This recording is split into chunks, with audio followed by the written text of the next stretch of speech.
no Evangelho segundo escreveu João, no capítulo 16, verso de número 33. Enquanto você procura, eu quero externar a minha alegria, a minha gratidão a Deus pela oportunidade de estar aqui mais uma vez, louvar a Deus pela vida desse amigo, homem de Deus, pastor Adão, que Deus abençoe, pastora Ruth, Deus abençoe, todos os irmãos queridos, Deus abençoe.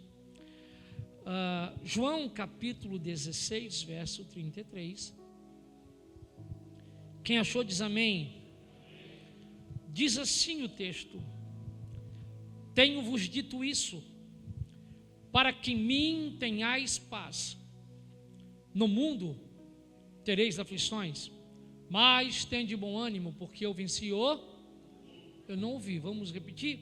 Tenho-vos dito isso, para que em mim tenhais paz. No mundo tereis aflições, mas tende bom ânimo, porque eu venci o... Tome seu assento em nome de Jesus.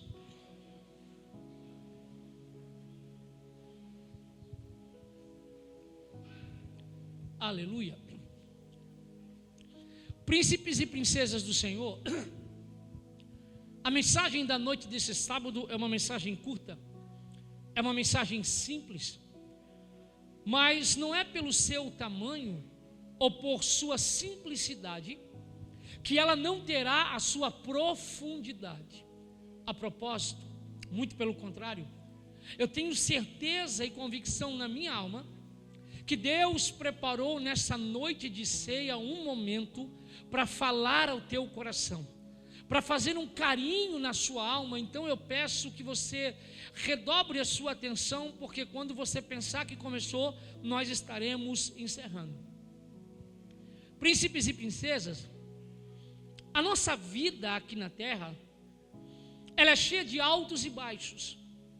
Algumas vezes nós estamos bem, outras vezes nós estamos mal. Em nossa vida existem dias bons e dias ruins. É interessante que nós sabemos disso. Nós sabemos que dias ruins existem, mas o fato é, nós não gostamos dos dias ruins. Mas, infelizmente, pastor Adão, dias ruins existem. Salomão, o homem mais sábio que já existiu na face da terra, ele vai dizer que existe tempo para todas as coisas. Salomão, em Eclesiastes, capítulo de número 3, ele vai nos alertar para os diferentes tempos que nós passamos. Salomão, em Eclesiastes 3, vai dizer que existe o tempo de rir, mas também haverá o tempo de chorar.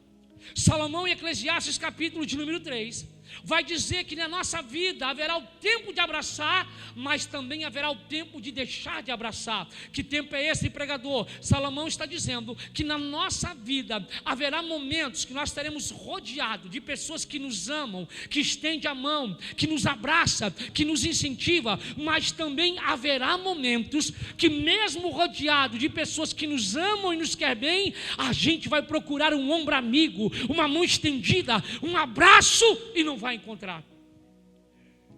Salomão, em Eclesiastes capítulo de número 3, também vai dizer que na nossa vida haverá o tempo de abraçar e o tempo de deixar de abraçar. Que tempo é esse, pregador? Salomão está dizendo que na minha e na sua vida haverá momentos em que a gente vai crescer, vai multiplicar, vai avançar, vai prosperar, mas também haverá o tempo da perda, também haverá o tempo do prejuízo. E sabe por quê?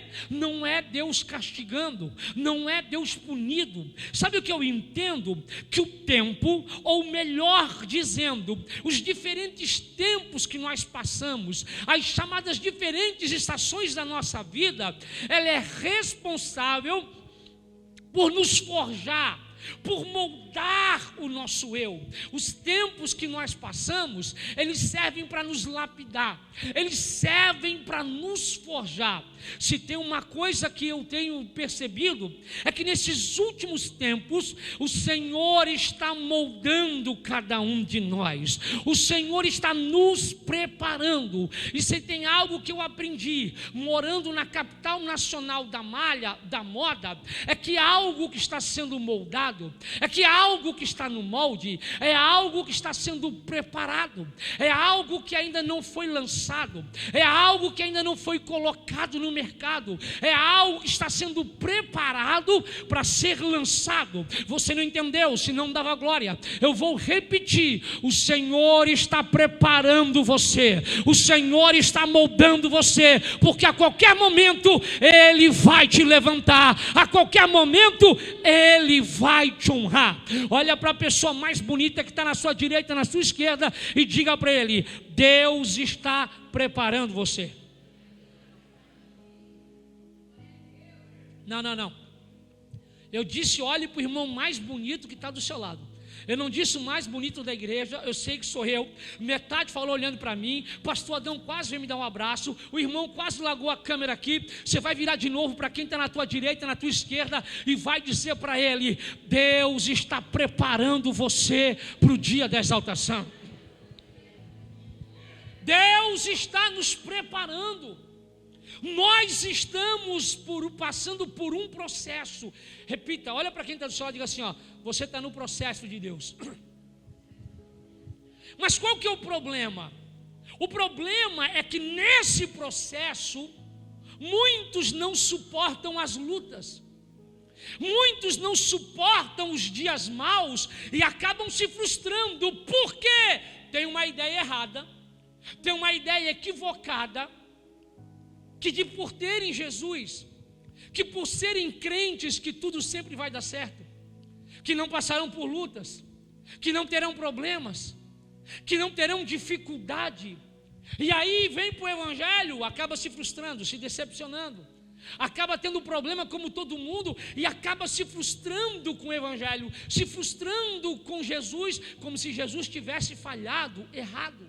Entende? Em Jesus não há dúvida, nem sombra de variação. O Evangelho não mente. Jesus nunca nos prometeu uma vida sem luta.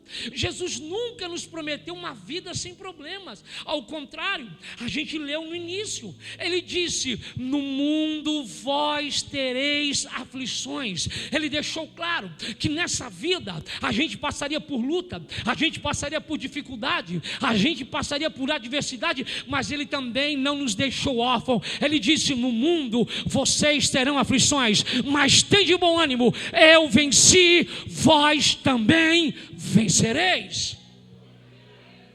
Queridos, a Bíblia tem por mais de 365 vezes a expressão não temas, não temais, não tenha medo.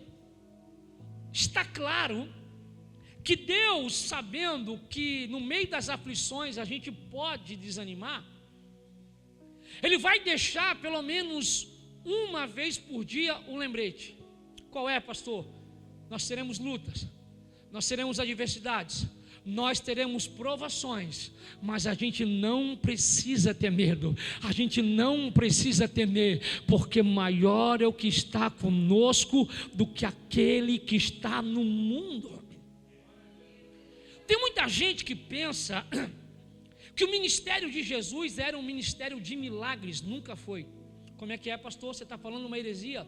Como é que você pode falar que o ministério de Jesus não era um ministério de milagres, se os evangelhos estão repletos de milagres? É verdade. Mas se você estudar os evangelhos, você vai perceber que esses milagres, eles aconteciam no caminho. Quando Jesus parava, Ele não parava para operar milagre. Quando Jesus parava, Ele parava para ensinar. O ministério de Jesus era um ministério pedagógico, um ministério transformador, um ministério que começou com um grupo de discípulos e chegou até Mongaguá na noite desse sábado. Aquilo que Jesus começou no seu ministério pedagógico alcançou e transformou a minha e a sua vida. Então Jesus, nesse ministério, olhando para os discípulos, Jesus olha para os discípulos e diz: olha, tenho-vos dito isso. Perceba que o texto que nós lemos começa com Jesus frisando: tenho-vos dito isso. A expressão tenho-vos dito isso é algo que ele sempre falava. Olha o que ele está dizendo: o que eu vou falar agora é algo que eu tenho dito sempre. Eu sempre tenho dito isso para você, para vocês. Então perceba que Jesus começa falando algo que ele sempre falava. E por que ele sempre falava, pregador? Porque ele queria que ficasse gravado no coração dos discípulos.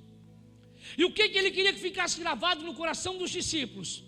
No mundo vocês terão aflições, no mundo vocês terão provações, mas tenham bom ânimo. Sabe o que eu descobri? Esse tenha bom ânimo no original hebraico, ele tem a seguinte ideia: vocês passarão por lutas, vocês passarão por provações, mas tenham bom ânimo, ou seja, não percam o coração. Então quando Jesus fala com os discípulos, ele diz: olha, no mundo vocês terão aflições, no mundo vocês passarão adversidades, mas não percam o coração, não permita que as lutas matem o coração de vocês. Vocês terão aflições, mas não percam o coração. Vocês serão tentados, mas não percam o coração. Vocês serão testados, mas não percam o coração. Sabe por que Jesus fala isso? Jesus sabe que quando o homem perde o coração, ele perde tudo. Você não morre quando o fôlego da vida vai embora. Você morre quando você perde o coração. Você morre quando você tira o coração das coisas de Deus. Você morre quando tira o coração das coisas que vêm do alto. Você morre quando tira o coração, o prazer de servir, o prazer de adorar, o prazer de buscar. Quando você perde o coração, você perde tudo. Ninguém desvia da noite para o dia. Dificilmente eu conheço alguém que amanhece dizendo: hoje eu vou pecar, hoje eu vou sair. Não. O que o diabo faz? Ele começa, diante das lutas, das frustrações, das decepções, ele começa a matar o teu coração. Ele começa a bombardear o teu coração. Ele começa a desviar o teu foco. Qual é a ideia do diabo? Qual é o plano do diabo? Se tem uma coisa que eu não gosto, é que quando canta na igreja, o diabo está debaixo do meu pé, eu piso na cabeça do diabo. O diabo não liga de você cantando isso. O diabo, ele é astuto, e o diabo, ele é perseverante. Enquanto muita gente está aí desatenta, o diabo, ele começa a minar o teu coração. Porque o que o diabo quer? O diabo quer que você tire o coração do propósito. Qual é o propósito? Eu não estou aqui por causa de pessoas, eu estou aqui por causa de Deus. Aí o diabo quer que você tire o coração de servir, de adorar, para olhar para fulano, para olhar para ciclano, porque daí você se entristece, você perde o coração e acaba morrendo. Quando você perde o coração, você perde tudo.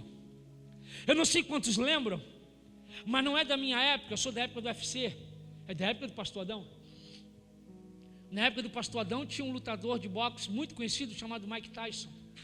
Foi um dos maiores boxeadores que já existiu, um grande campeão. Só que a biografia de Mike Tyson vai dizer que Mike Tyson vai encerrar a sua carreira de maneira frustrante, decepcionante, lutando contra o lutador anônimo, o lutador desconhecido, o lutador potencialmente mais fraco. A bolsa de apostas era 10-1 de que Mike Tyson venceria, e se acreditava que ele venceria inclusive por nocaute. Afinal, era um lutador anônimo, era um lutador desconhecido, era uma chamada luta caça-níquel. Quando um lutador ele está em fim de carreira, quando o lutador está em fim de carreira, o seu empresário já não arruma mais luta com adversários fortes. Eles pegam adversários potencialmente mais fracos, anônimo. São as chamadas luta caça-níquel. Eles lutam somente pelo dinheiro. Mas a história vai dizer que Mike Tyson não só vai ser derrotado pelo lutador fraco, desconhecido, como ele vai ser nocauteado no terceiro round. No final, os repórteres queriam saber por que o campeão mundial perdeu para o lutador anônimo, um lutador desconhecido, e a resposta de Mike Tyson queimou no meu coração. Mike Tyson disse: vocês querem saber por que eu perdi? Vocês querem saber por que eu fui derrotado por um lutador anônimo, mais fraco, desconhecido? Eu perdi porque eu não lutei com o coração. Eu perdi porque eu lutei por lutar. Eu perdi porque eu tirei o meu coração do boxe. Eu perdi porque eu perdi o coração. E quando eu vi Mike Tyson dizendo isso, parece que eu estava lembrando de muita gente que perdeu, que tirou o coração da adoração, que tirou o coração de buscar, que tirou o coração de servir. Sabe o que eu entendo? Quando você perde o coração, você perde tudo. Em todos os atendimentos que eu faço, seja como pastor ou como terapeuta que eu sou, o que eu percebo é que a maioria das pessoas que acabaram fracassando na vida, fracassaram porque primeiro perderam o coração, fracassaram porque tiraram o coração daquilo que era importante, daquilo que deveria ser o foco. Muitos jovens permitem que as crises e os problemas matem o coração. Muitos casais têm permitido que os problemas do dia a dia do casamento matem o coração. Infelizmente, o que eu mais ouço no consultório ou no gabinete é: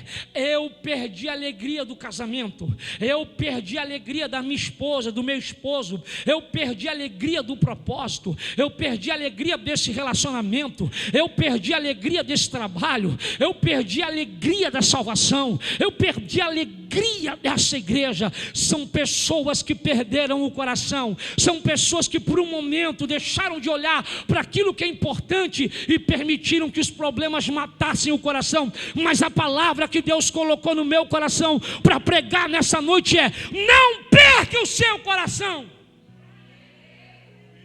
Não permita que o mundo mate o teu coração.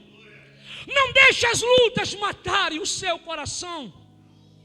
Eu sei que pode estar sendo difícil, mas aguenta.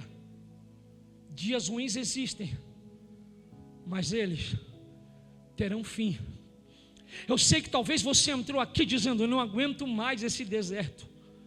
Se Deus não fazer alguma coisa, eu não vou aguentar. E Deus me trouxe aqui para dizer para alguém: o que tem prazo de validade não é você no meio do deserto. O que tem prazo de validade é esse deserto que você se encontra. O choro dura uma noite, mas a alegria vem pela manhã. Olha para quem está no teu lado e diga: aguenta, porque esses dias difíceis estão acabando.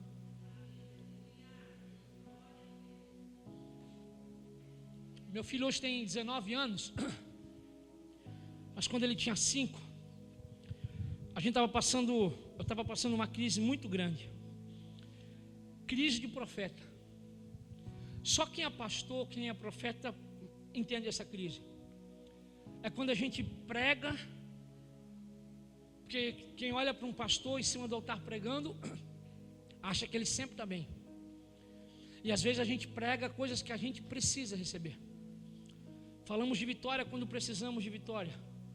Falamos de alegria quando precisamos de alegria. Falamos de abraço quando precisamos de um abraço. Abraçamos quando precisamos ser abraçados. Eu estava no sofá da minha casa chorando, dizendo: Deus, o Senhor prometeu que estaria comigo todos os dias, e o Senhor me esqueceu. O Senhor me abandonou. Deus, eu não estou te vendo, eu não estou te sentindo. Qual que é o problema da nossa geração? A nossa geração é almática.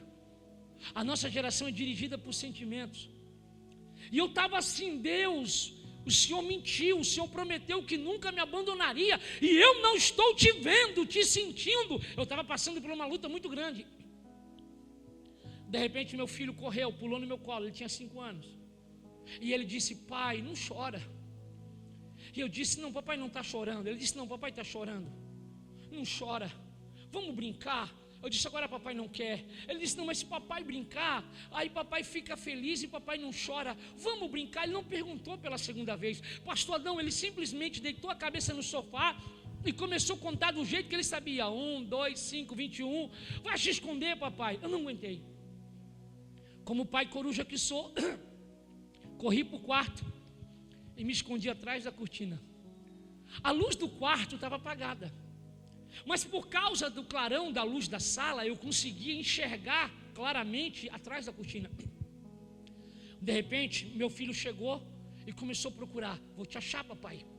Ele olhou debaixo da cama. Já sei, você está debaixo da cama. Te achei, papai. Eu não estava lá. Ele olhou em cima da cama. Minha esposa tinha ido pregar fora e eu tinha ficado em casa cuidando do meu filho. A cama toda revirada.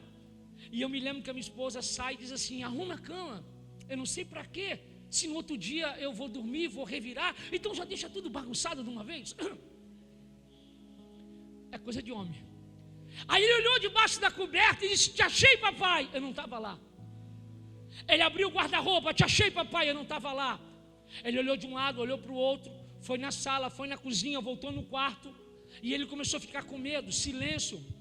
Ele olhou para um lado, para o outro e disse: pai! Deu de brincar. Papai, eu estou com medo.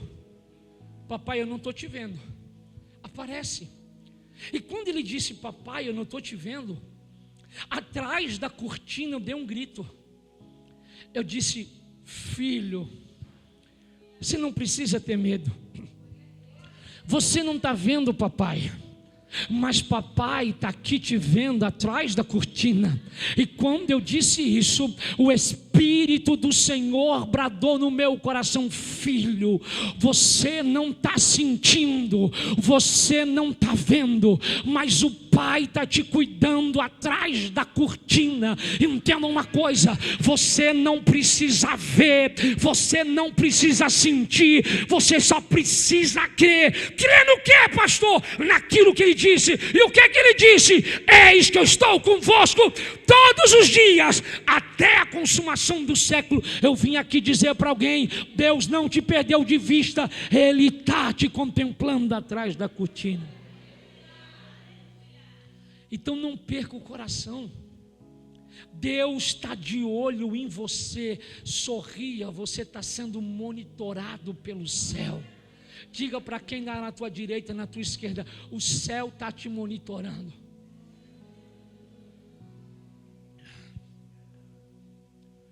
Salomão, o homem mais sábio que existe na face da terra, ele diz o seguinte: sobre tudo que se deve guardar, guarda o teu, porque dele procede as fontes da.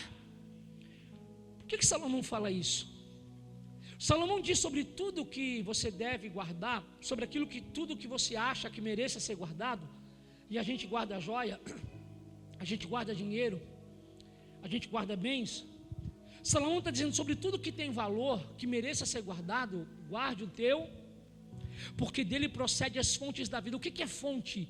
Fonte é lugar onde nasce, aonde brota, aonde surge, é o início, é o start. Então Salomão está dizendo assim, ó: sobre tudo que se deve guardar, guarda o teu coração, porque dele procede a fonte da vida. Quando a fonte seca, a vida se perde. Muitos na nossa geração não estão vivendo. Muitos na nossa geração estão sobrevivendo. Por quê? Porque não sabe guardar o coração. Não atende ao conselho de Salomão. Salomão diz: guarda o teu. Quando você não guarda o coração, você perde a vida na fonte. Quando você não guarda o coração, você não vive, você sobrevive. Somos pentecostais. E toda vida que um pregador pentecostal está pregando para um povo que está passando luta, ele fala: você é um guerreiro, aguenta firme. E de fato nós somos guerreiros. Só que isso não é motivo para a gente achar que somos a última Coca-Cola do deserto. Por quê? Jesus não disse: eu vim para que vocês sobrevivam, eu vim para que vocês vivam se rastejando de culto em culto. Não, não, não. Jesus disse: eu vim para que vocês tenham vida e vida em abundância. Mas pastor, você mesmo disse que a gente teria problema. Sim, ter problema é uma coisa, agora viver se rastejando espiritualmente é outra coisa. Ele disse: no mundo tereis aflições, mas tenham bom ânimo, eu venci.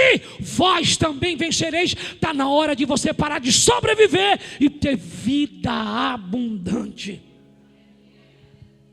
Mas por que a maioria vive desanimado? Quer ver uma coisa? E daqui a pouco você vai entender por quê. E isso acontece no nosso meio pentecostal. Igreja tradicional não acontece isso. Quem nunca aqui saiu de casa dizendo: se Deus não falar comigo hoje eu paro, se Deus não falar comigo hoje eu entrego, se Deus não falar comigo eu desvio, se Deus não falar comigo eu mudo de igreja.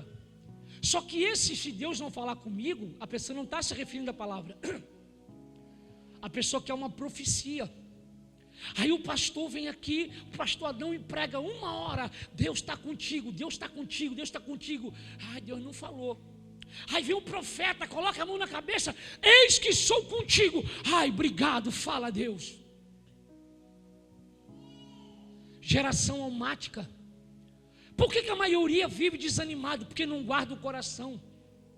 Usa o coração como recipiente. Para que serve o recipiente? O recipiente serve para guardar coisas, armazenar coisas. Você não pode usar o coração como recipiente, um lugar que você vai guardando todo tipo de sentimento, de frustração. O teu coração tem que ter um filtro. O teu coração não pode ser um recipiente que guarda qualquer coisa. Por que você vive desanimado, triste, pensando em parar? Porque você perdeu o coração. Você não blindou o coração. Blinde o seu coração. Use o seu coração com filtro.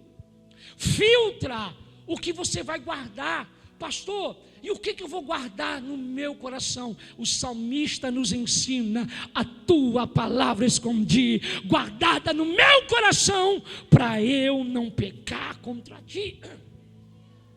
Entenda uma coisa: vai existir coisas que mesmo sendo crente você vai sentir. Crente também sente raiva. Crente também sente ódio. Crente também sente desejo. Crente também é tentado. O problema não é sentir. O problema é o que você guarda. Porque Hebreus diz: cuidado com os sentimentos. Porque se ele tiver uma raiz, ele cresce e vira raiz de amargura. O problema não está em sentir. Sentir não faz de você um ímpio. Quando alguém te tranca no trânsito, o que você sente? Uau, que maravilha! Testou o meu reflexo. É isso que você sente? Não. Quando alguém te tranca no trânsito, o que você sente? Ó, seu incircunciso filisteu! O descendente do endemoniado gadareno. Daí para pior. Eu me lembro que quando eu não era pastor, eu ainda era líder de jovens na igreja. Eu estava saindo e um carro me trancou. Eu parei do lado e disse: ó cavalo! O vidro baixou. E ele: pai do senhor, irmão. Eu falei: não era contigo, era com outro cavalo lá. O problema não é sentir. O problema é guardar o sentimento. Porque todo sentimento, raiva, tristeza, frustração que você guarda, ele vai crescer e vai matar o teu coração. Você vai sentir às vezes tristeza, decepção, mágoa com algumas pessoas dentro da igreja, na tua família. O problema não é sentir, o problema é guardar. O diabo quer que você guarde. O diabo quer alimentar o teu senso de justiça. Por isso, quando o sentimento da tristeza quiser entrar no teu coração, ele tem que encontrar um coração que já está cheio da palavra. Quem lembra de Herodias? Herodias, mulher de Filipe, largou Filipe para casar com Herodes. Ela largou um irmão para ficar com outro irmão.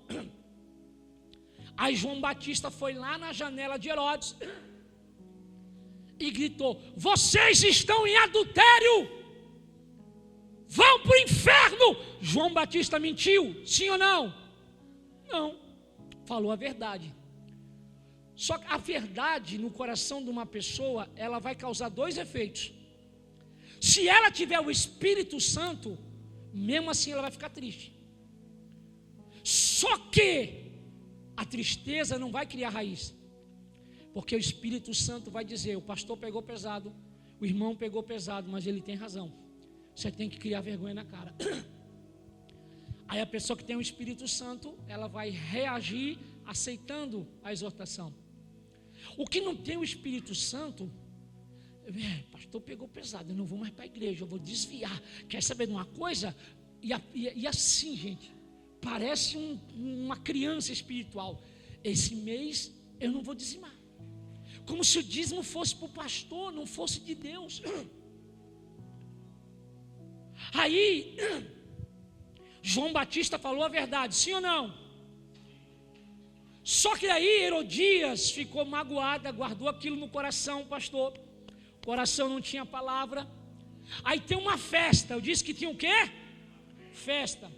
Salomé, a filha de Herodias, dançou para o rei. Novinha, o rei, velhão, cabeça branca, viu esse negócio de os velhos babar por novinha, não começou hoje. O rei da cabeça branca olhou novinha dançando e o rei ficou doido. Aí o rei disse, novinha, pede o que tu quiser, está na Bíblia, não é eu que estou inventando não.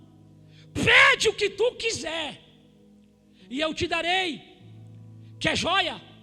Quer riqueza? Quer terra? Eu vou te dar até 1/3 do meu reino. Pastor Adão, se a minha filha dança para o rei, e o rei oferece até 1/3 do reino, e a minha filha pergunta o que fazer, o que eu falo? Minha filha, pede logo a metade. Esse velho está na tua. Já que ele ofereceu, pede 1/3. Você pediria menos que 1/3, sim ou não? Não, você pediria 1/3. Aí Salomé ouviu o rei falar, pede o que tu quiser. Ela correu, mãe, a mãe escutou, escutei filha. Mãe, o rei falou para mim pedir o que eu quiser, joia, dinheiro, até 1/3 do reino. Mãe, o que eu peço? O que Herodias falou? Pede a cabeça de João Batista. Mãe, e o que eu vou fazer com uma cabeça? Por causa de um sentimento, ela jogou 1/3 do reino fora. Por causa de um sentimento ruim, ela perdeu a chance de mudar de vida. Será que tu não entende que esse sentimento de mágoa, de frustração, está roubando você de viver a promessa de Deus? Joga esse sentimento fora e viva a glória do Senhor para a sua vida. Alabaca, alabachorecandarai. Esse sentimento só faz mal para você. Pastor, você fala isso porque você não conhece a minha sogra. Pastor, aquilo é um demônio. Tem sogra que é ruim mesmo. Tem sogra que ela só não fica possessa porque o demônio tem medo de entrar nela. O diabo diz assim, ó, entra nela. O demônio fala, entra onde? Naquela velha. O demônio fala, ali não, chefe. Vai você. Por quê? Chefe, se eu encostar lá, quem cai possesso sou eu. É verdade ou não é? Mas tem genro também que é assim, irmão. Não é só a sogra não. Meu sogro, se tivesse um concurso para diabo na terra, o meu sogro ganhava. Nunca conseguiu brigar comigo. Por quê? Porque um endemoniado só fica de pé até ele encontrar alguém que é crente de verdade. Se você está tendo problema com algum endemoniado, é porque está faltando o brilho do Espírito Santo em você. Você tem que ser crente. Mas qual que é o problema? A nossa geração é uma geração almática. É uma geração que não é movida pela palavra, é movida por sentimentos e emoções. Quer ver eu ficar maluco quando alguém diz, eu sinto de Deus, eu sinto que meu tempo acabou, eu sinto. Não, você não está sentindo nada, é tua emoção gritando. age que nem um rebelde na igreja, fofoca, fala mal de todo mundo. Aí o fofoqueiro, ele consegue enganar por um tempo. Hoje ele fala do pastor, amanhã fala do irmão, amanhã fala da irmã, e por um tempo ele faz confusão, mas daqui a pouco todo mundo começa a ver, peraí, mas falou de você, falou de mim, falou dela. E se tu for esperto, na primeira hora que falou do pastor, você já não dá mais bola, porque se fala mal do pai espiritual, imagina de você. Quem fala de você para mim, fala de mim para você. Aí não tem mais clima, porque as pessoas começam a acordar. Ele é fofoqueiro. Aí ele começa a dizer assim: eu sinto que meu tempo acabou. Não é que o teu tempo acabou, é que ninguém mais dá bola para você, fofoqueiro.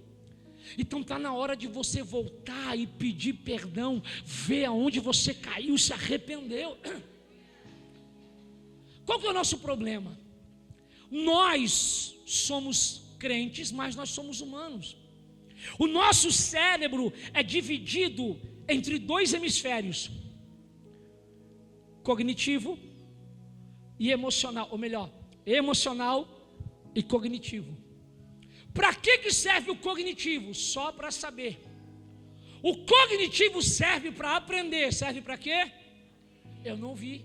Para quê? Para aprender. O emocional não serve para aprender. O lado emocional serve para sentir. Por que nós somos a geração mais fraca que tem? Por que nós somos Irmãos, quer que eu fale uma coisa para você? Deus o livre a gente passar a perseguição antes do arrebatamento. Porque se as autoridades começarem a entrar nas igrejas e dizer, ou nega Jesus ou morre, não fica ninguém. Fica o pastor sozinho. É uma geração fraca. Por quê? É uma geração que só se alimenta de emoção e sentimento. Uma geração que não ora, que não lê. Pastor, está falando besteira. Quantos capítulos da Bíblia você leu essa semana? Estou falando besteira? Quantos livros você leu esse ano? Estou falando besteira? Agora me diz aí, quantas séries você assistiu? Quanto tempo você passou no WhatsApp? Se eu entrar agora no histórico do teu celular, ele vai dizer quantas horas você passou em rede social.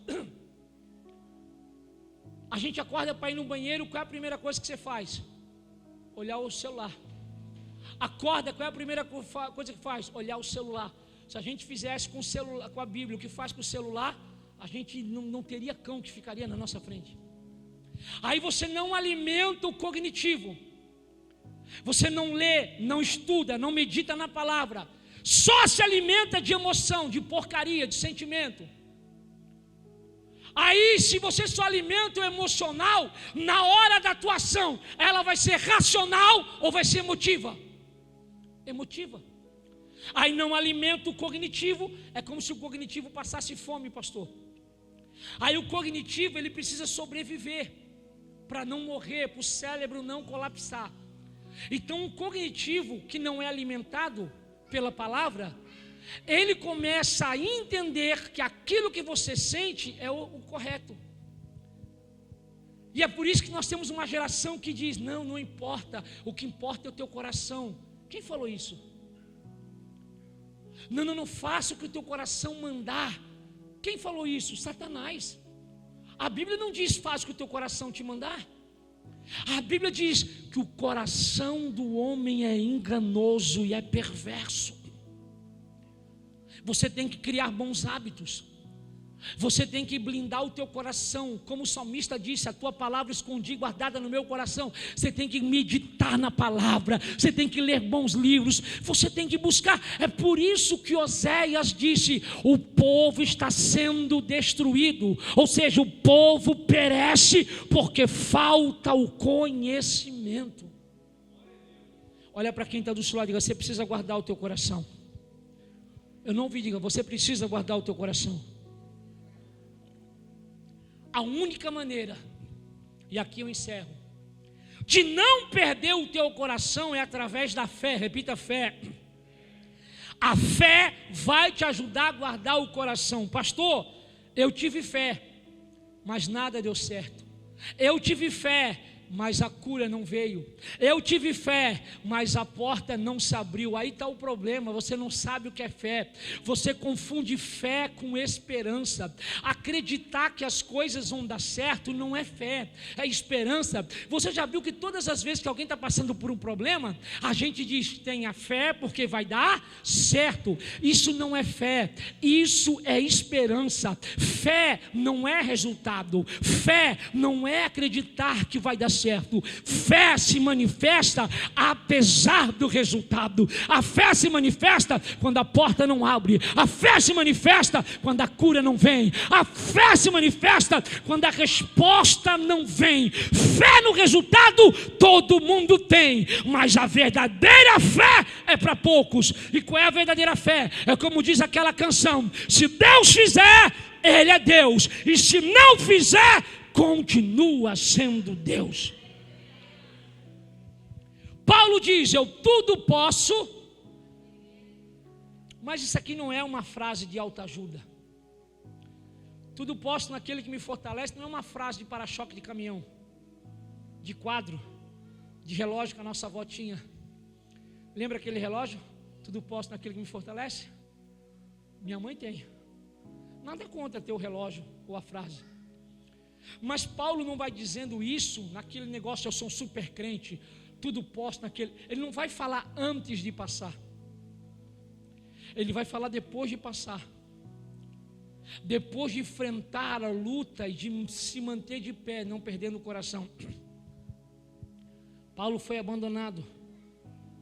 Paulo foi açoitado. Paulo foi traído. Paulo foi perseguido. Mas ele manteve a fé. Ele não perdeu o coração. Desabafou. Meu filho, todos me abandonaram. Mas ele não perdeu a fé por causa de todos que o abandonaram. Ele não deixou de servir por causa de mimimi dentro da igreja. Paulo, ao contrário, ele disse, eu combati o bom. Que pena que a gente só fala desse texto em culto fúnebre. Olha o que Paulo disse, eu combati o bom combate. Sabe o que ele está dizendo? A vida espiritual não é para crente frouxo, morno, descomprometido.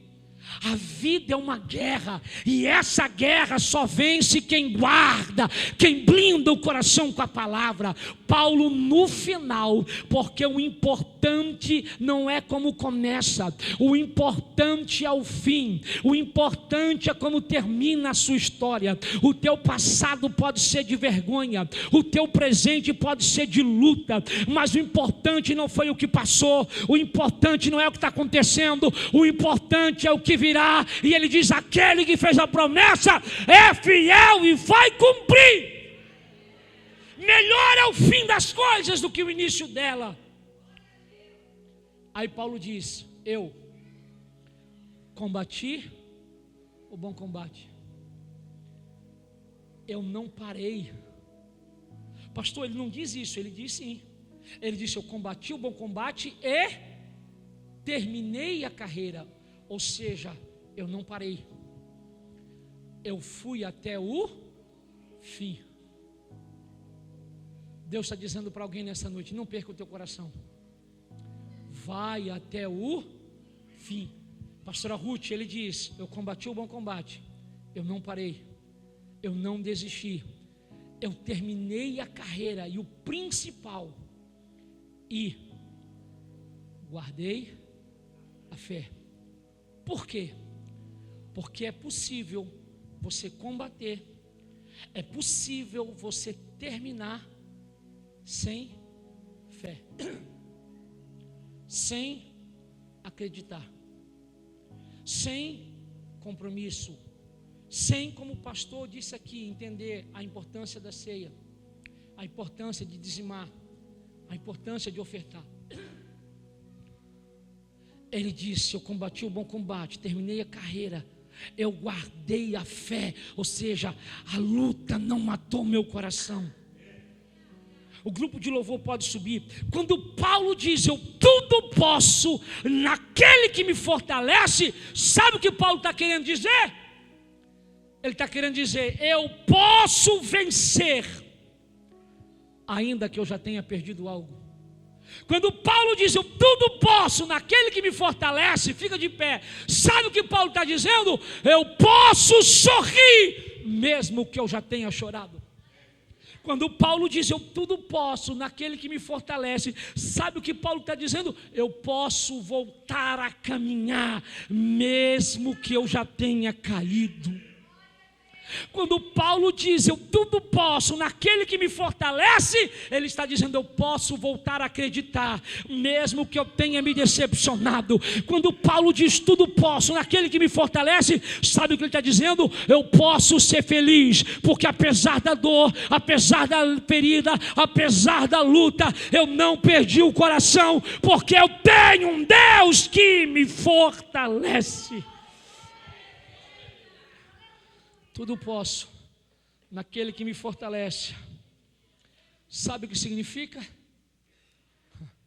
Eu achei que eu não iria conseguir, mas eu tenho um Deus que me fortalece. As lutas, elas servem para te forjar. As lutas não é Deus te castigando, te punindo. As lutas é Deus te preparando para depois de passar e manter a fé, você dizer, eu tudo posso, porque eu tive um Deus que me fortalece. É legitimidade. O nome do seu neto é Enzo, né? Enzo, ó, minha memória, não estou tão velho assim. Tudo posso naquele que me fortalece, não é acreditar que o Enzo não passaria pelo que passou. Tudo posso naquele que me fortalece eu posso testemunhar um milagre depois da luta. A minha filha segunda-feira vai operar pela 3ª vez. Ela nasceu com tumores debaixo do pé, da sola do pé. Segunda e a 3ª cirurgia. Você acha que eu não orei? Alguém poderia dizer, o pastor não tem fé, porque a filha dele com tumor de novo. Fé não é acreditar que o milagre vem. Fé é continuar acreditando em Deus sem entender. Porque Paulo está dizendo que as lutas que a gente passa, elas estão criando um peso de glória na nossa vida. Tudo posso naquele que me fortalece. Sabe o que significa? Eu posso adorar, eu posso servir. Está doendo, mas eu ainda tenho um Deus que me fortalece.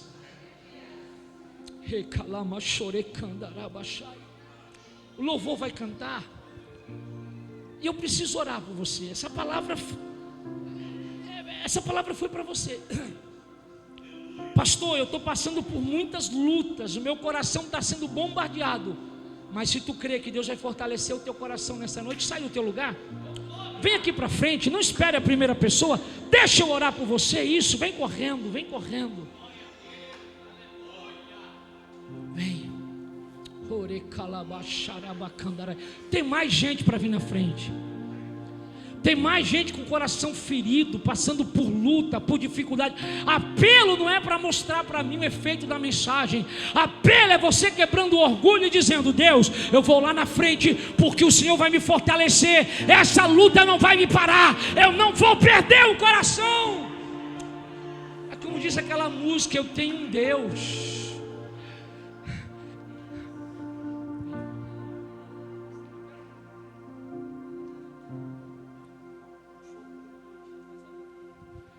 Bote uma mão no coração, levante outra mão para o céu.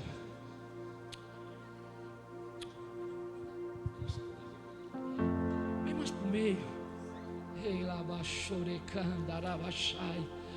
Deus vai fortalecer o teu coração nessa noite. Deus vai fortalecer o teu coração nessa noite.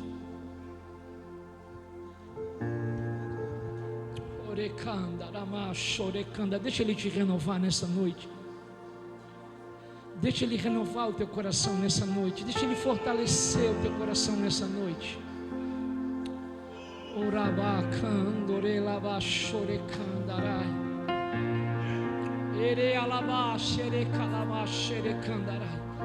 Enquanto você adora, Ele te renova. Eu tenho Enquanto você